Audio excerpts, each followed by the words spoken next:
So, through faith. So,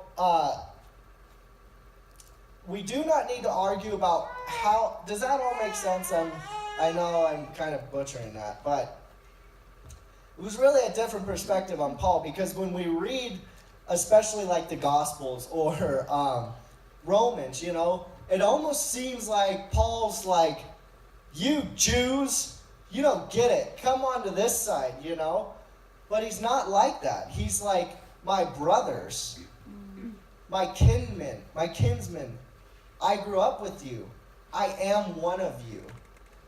But I'm free from the law, the restrictions of the law.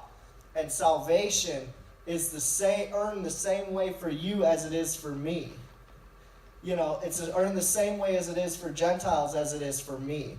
So Paul was very Jewish, but he was also very inclusive, which is what the gospel does. We do not need to argue about how Paul viewed the Jewish religion after his conversion, because it comes down to the mindset of man.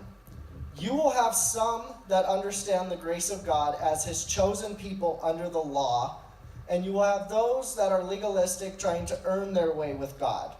Either way, we deal with the same problems today in Christianity as they did in Judaism.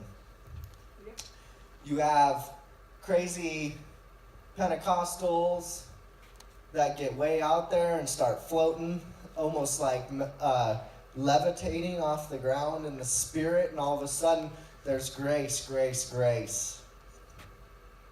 That's not the gospel. But neither is severe legalistic that... What do you mean with that? Grace, grace, and grace? Like using grace as an opportunity to sin. So like, I can sin, grace will cover it. Well, Romans No says, big deal. how shall we that are dead to sin if any longer therein? Bring that up in group discussion, yeah.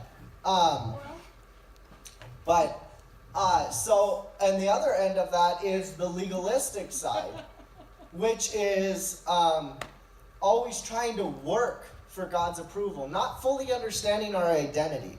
That already but not yet thing, where I am a child of God, but I'm not perfected, I'm being sanctified. So there's two ends. That's what Paul dealt with in the Roman church.